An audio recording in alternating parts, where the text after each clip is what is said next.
penetapan perjanjian perkawinan pasca perceraian studi kasus putusan Pengadilan Tinggi Bandung nomor 449 garis miring PDT garis miring 2016 garis miring PT BDD. Alasan saya mengambil judul ini karena saya sangat tertarik dengan adanya perjanjian perkawinan dan juga setelah saya telaah saya menemukan masalah di dalam putusan tersebut, yaitu masalahnya pertimbangan hakim yang menurut saya kurang tepat dalam memutus perkara karena dalam perjanjian perkawinan yang telah dibuat oleh pihak pembanding dan terbanding hanya berupa akta notaris dan tidak didaftarkan ke pegawai pencatatan perkawinan sesuai dengan ketentuan pasal 29 ayat 1 Undang-Undang Perkawinan yang berbunyi pada waktu atau sebelum perkawinan dilangsungkan, kedua pihak atas persetujuan bersama dapat mengadakan perjanjian tertulis yang disahkan oleh pegawai pencatatan perkawinan, setelah mana isinya berlaku terhadap pihak ketiga dan yang pihak ketiga tersangkut. Maka dari itu saya dapat merumuskan masalah sebagai berikut.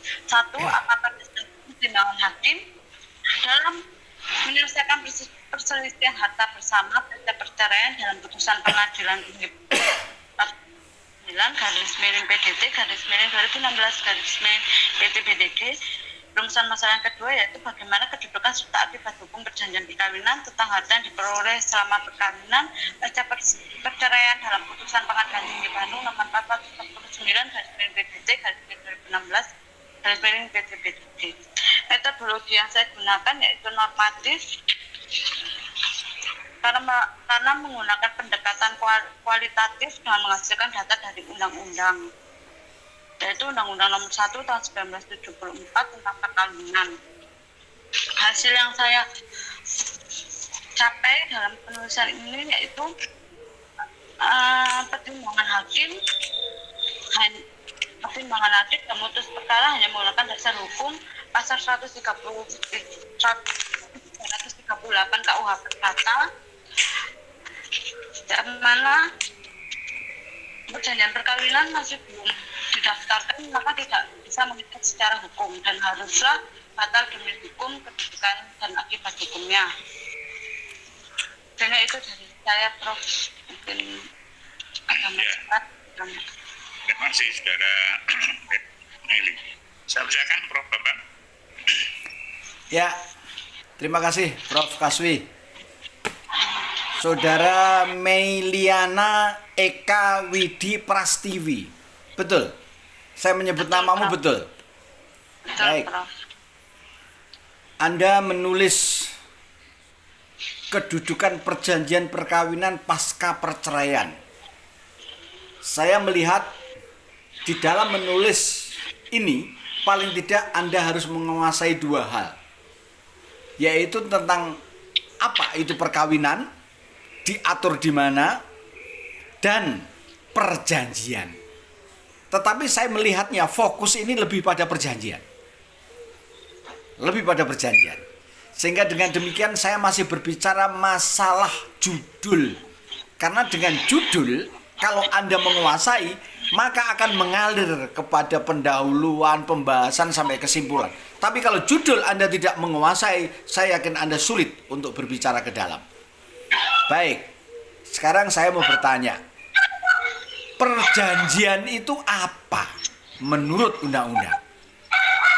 Perjanjian merupakan kesepakatan antara dua pihak. Saudara Meliana, Anda adalah calon sarjana hukum. Setiap membawa pertanyaan yang menyangkut masalah definisi, paling tidak Anda harus mengatakan menurut pasal 1, menurut pasal 2 undang-undang ini, atau mungkin berklik webbook misalnya, yang dimaksud perjanjian adalah ini. Itu harus Anda kuasai. Sekarang saya mau bertanya, Anda kira-kira bisa tidak memberikan satu gambaran perjanjian menurut Anda itu apa? Ya tentunya Anda akan mengatakan menurut BW perjanjian adalah ini, diatur dalam pasal ini dan sebagainya. Karena ini ujian untuk memperoleh gelar sarjana hukum. Saya persilakan, saudara. Perjanjian menurut KUH Perdata pasal 1320 yaitu kesepakatan antara dua pihak dan kecakapan. Saudara Meliana, yang saudara baca itu adalah syarat-syarat perjanjian. Sehingga definisi dan batasan perjanjian Anda belum lihat. Daripada Anda buka BP, BB, BW yang yang jumlahnya 1977 pasal lebih, nanti Anda kebingungan.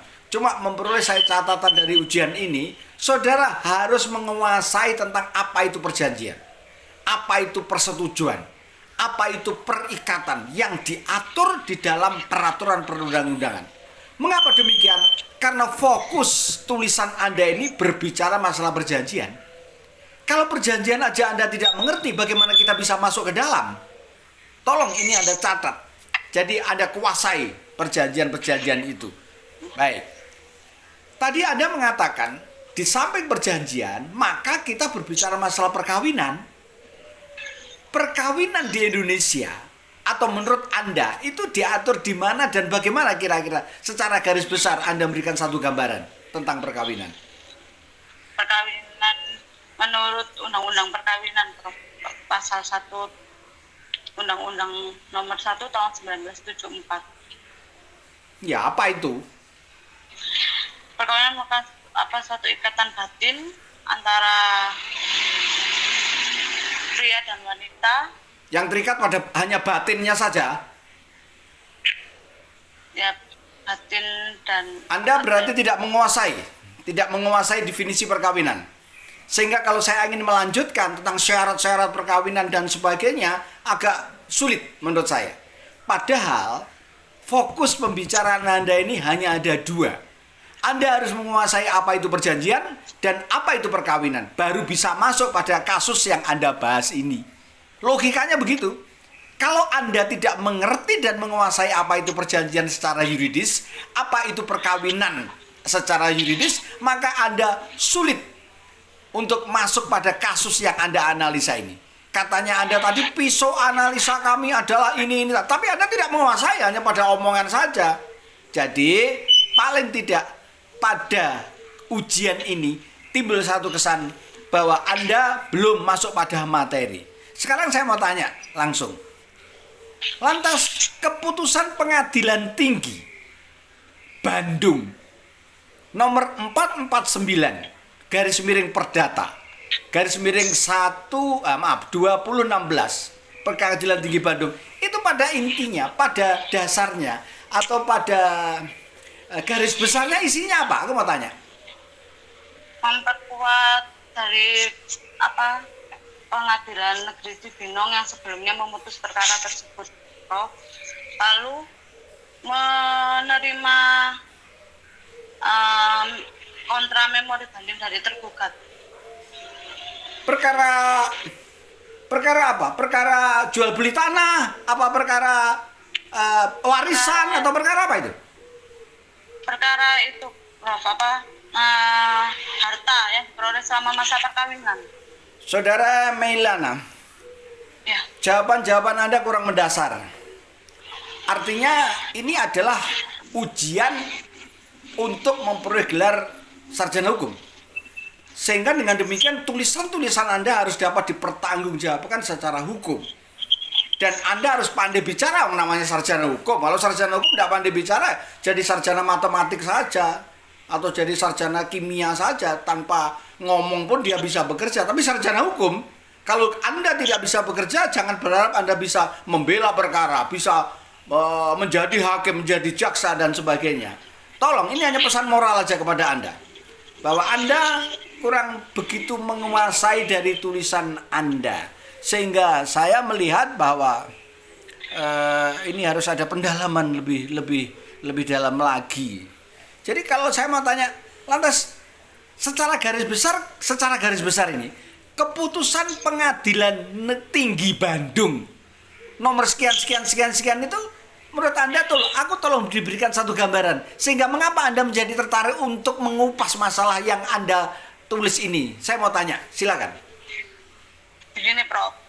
Nah, kasusnya ini si penggugat merasa harta yang selama ini diperoleh selama masa perkawinan itu adalah milik penggugat sebagai direktur Direktur PT Horizon Biru.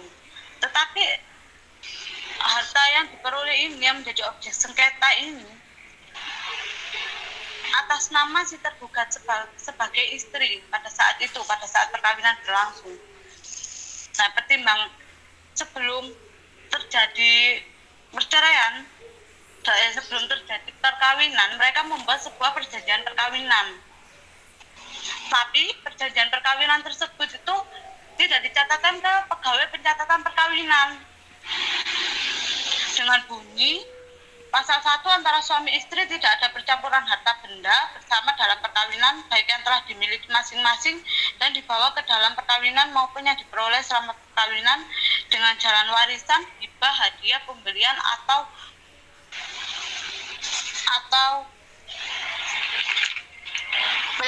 penghasilan lainnya. Dari situ tergugat hanya ingin semuanya sesuai dengan isi perjanjian perkawinan yang telah dibuat. Padahal perjanjian perkawinan yang telah dibuat itu tidak mengikat hukum seharusnya, Prof, karena tidak didasarkan ke pegawai pencatatan perkawinan dan tidak disahkan di pengadilan negeri setempat. Tetapi pertimbangan hakim ini malah kayak setuju dengan pihak tergugat, menganggap sah suatu perjanjian perkawinan, gitu, Prof. Baik, Saudara Meiliana, itu Ya, tadi yang Anda sampaikan adalah perspektif dari apa yang Anda lihat. Sekarang boleh saya bertanya, menurut sudut pandang Meiliana, kira-kira bagaimana? Saya mau tanya secara pribadi, sebagai seorang calon yuris, Anda harus punya pendapat dengan kasus-kasus ini. Hakim berpendapat begini, orang berpendapat, literatur berpendapat begini. Lantas Saudara Meiliana kira-kira mempunyai sumbangan pemikiran apa yang perlu Anda katakan pada forum ini? Saya tunggu jawaban Anda. Ya, saya tidak setuju, Prof, dengan pertimbangan hakim. Karena memang menurut saya ya kurang tepat.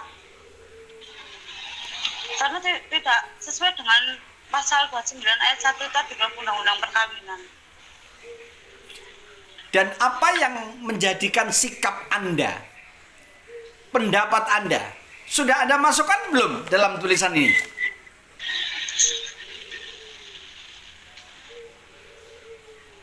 Anda masukkan belum pendapatmu itu?